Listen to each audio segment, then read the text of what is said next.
In the dim glow of a Beijing alleyway, where the air hung heavy with the scent of street food and exhaust, a lone figure stood against the shadows. 6 snarling teens encircled him, their fists clenched, eyes burning with the kind of rage that comes from too much hurt and not enough hope. The man was older, his face etched with lines of quiet wisdom, but his stance was unyielding, like a bamboo stalk bending in the wind, ready to snap back. One bully lunged, and in that heartbeat, the world exploded into motion.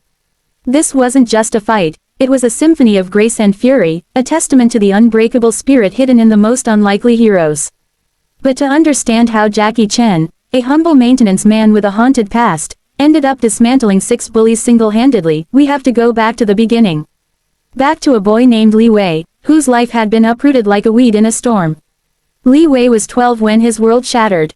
His father, a hard-working engineer, had died in a factory accident back in Detroit, leaving him and his mother with nothing but grief and a one-way ticket to Beijing.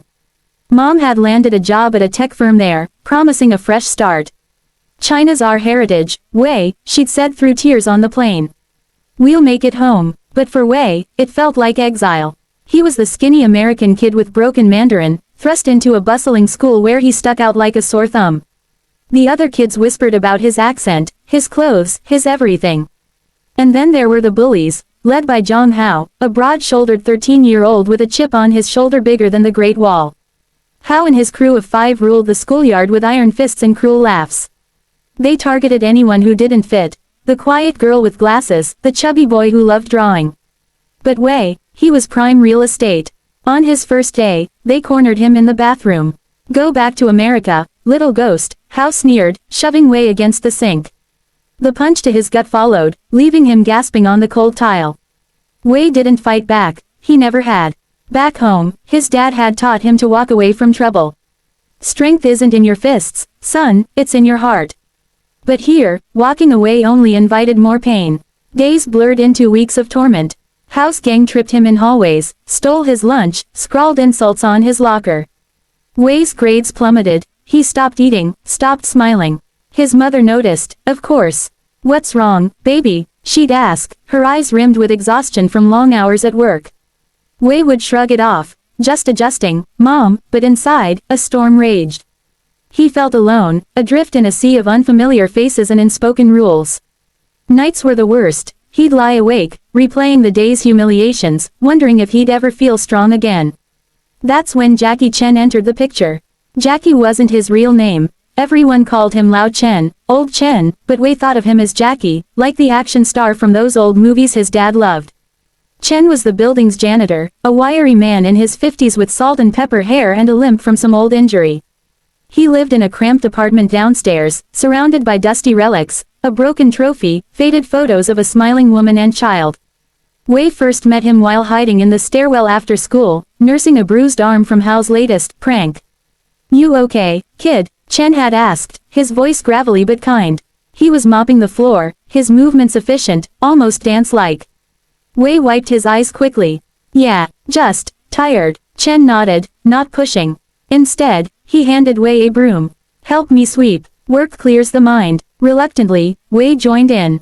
As they worked side by side, Chen shared snippets of his life.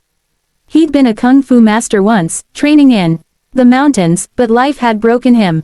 "Lost my family in a car accident years ago," he confessed one evening over tea in his apartment.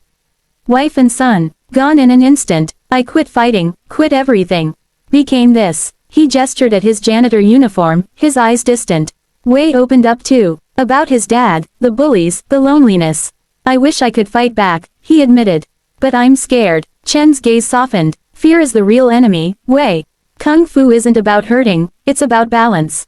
Protecting what's right." He paused, then stood. "Come, I'll show you." And so began the training. It started small. Breathing exercises in the courtyard at dawn, before the city woke. Chen taught Wei stances, horse stance for stability, crane for grace. "Feel the earth under you," he'd say. "You're not alone, it's your ally." Wei's muscles screamed, but for the first not once, he felt empowered. Chen wasn't just teaching moves, he was rebuilding Wei's shattered confidence. They'd talk during breaks, about loss, resilience, the quiet strength in everyday heroes. Chen shared stories of his youth, tournaments won, rivals bested, but also failures that taught him humility. As weeks passed, challenges mounted. House bullying escalated. One afternoon, the gang ambushed Wei on his way home, dragging him into an alley. Time to teach the foreigner a lesson, Hao growled, his fists flying. Wei dodged the first punch, thanks to Chen's training, but he was outnumbered. He took hits to the ribs, the face, curling into a ball as kicks rained down. When it ended, he limped home, bloodied and broken. Chen found him that night, patching him up with herbs from his cabinet. "Why didn't you fight?" Wei sobbed. "You could have stopped them." Chen's face hardened. Fighting isn't always the answer. But sometimes, it is. He revealed more of his past, how grief had made him a recluse, afraid to connect. "Teaching you, it's healing me too. We're in this together." Inspired, Wei redoubled his efforts. Training intensified, sparring with padded gloves, learning sweeps and blocks. Chen pushed him hard, but with empathy.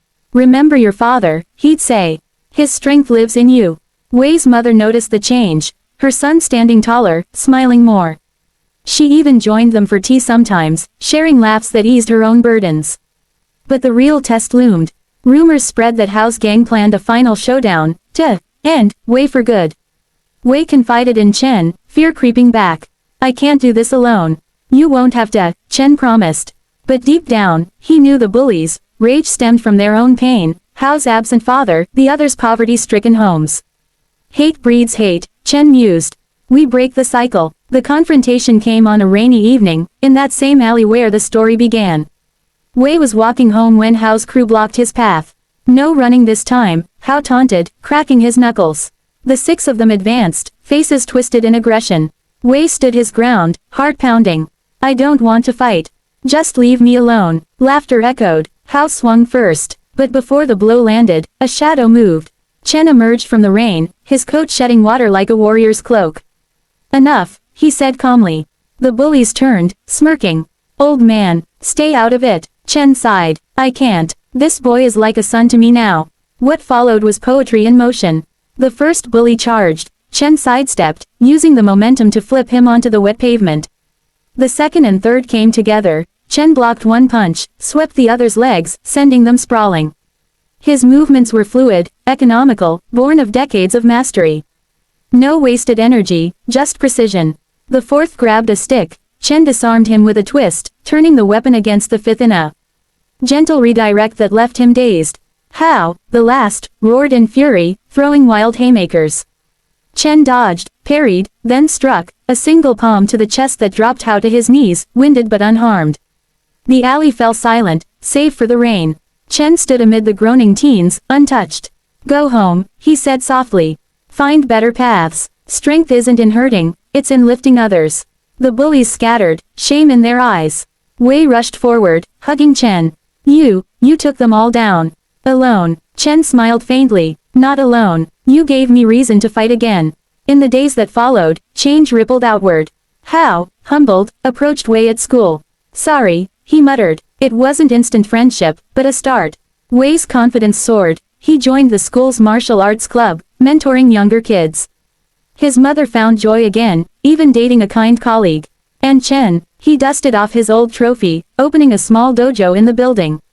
For the lost ones, he called it. Years later, Wei would look back on that rainy night as the turning point, not just for the fight, but for the bonds forged in adversity. Life throws bullies our way. Grief, fear, isolation. But with a mentor's guidance and our inner strength, we rise.